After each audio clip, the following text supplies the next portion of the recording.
Hi, welcome back to the second week of this project, Book Cover Illustration for Beginners, where we are looking at composition, shading and colour in our illustrations.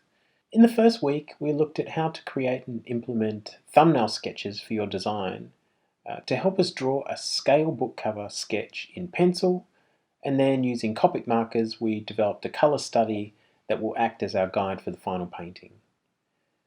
This week we're looking at transferring your pencil sketch to the painting surface, preparing your surface for painting, and the beginning of the initial painting stages. First, let's look at the materials we'll be using in this demonstration. For the final painting, I'll be using the following tools and mediums. For the painting surface, I'll be using a sheet of A3 drafting film. Drafting film is an incredibly versatile surface. It is transparent, but by adding a white or coloured backing paper, you can create some really interesting effects. Pencil, ink and acrylic paint adhere well to it without any need for preparation, although I prefer to add gesso to mine because it adds a little tooth to the surface. Drafting film is incredibly resilient, easy to store, and because of its thinness you can roll it up and unfurl it without any distortion to the paper or flattening required. White gesso. As I mentioned, you could work directly onto the drafting film as it is, but I prefer to gesso the surface to give it a little extra tooth. Acrylic ink by Daler Rowney. I'm using flame red, Rowney blue, brilliant yellow, white and black. The Daler Rowney acrylic ink has a really nice consistency compared to some of the other acrylic inks I've worked with, and if used in conjunction with an airbrush they flow really easily through the gun, but are also really easy to clean up afterwards. An airbrush gun by Paish, a series of watercolour brushes, and 0.3 and 0.05 multiliner pens. Some alternatives you could use for your surfaces are smooth watercolour paper, canvas or thick paper stock. Once gesso is applied, you will find they generally have the same textural feel. I prefer the drafting film because it is so tough and versatile. Transferring the sketch and the painting surface preparation. The first step is to enlarge your pencil sketch either by photocopying the image to a larger scale or scan your sketch and increase the size in a program like Photoshop and then print your enlarged image.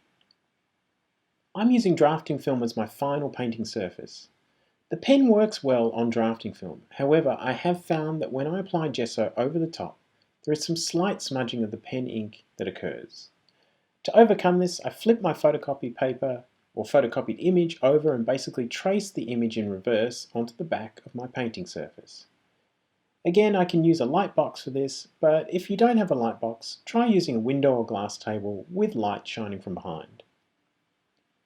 Ideally, you want the size of the image you're working on to be larger than its final printed size. Double the size or larger than double works well.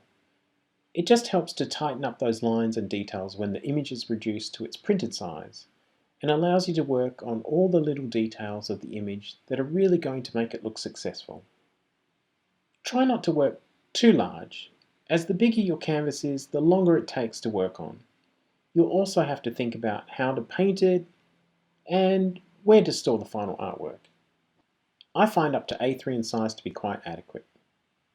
Once I've traced all the necessary details of my sketch to the surface, I can flip it over and apply the gesso.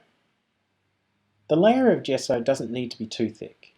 I want just enough to give my surface some tooth for the acrylic ink to adhere to. I also like to leave the texture of the paint. I prefer the painted texture because I like the idea that it is a painting and you can see the brush strokes. However, you can sand back some of the gesso to get a smoother finish if you wish. Just wear a mask and do it outside when you do it. It can get pretty dusty. Once the gesso is applied, let it dry. Depending on how thick you apply it, the gesso can dry in as little as 40 minutes to an hour.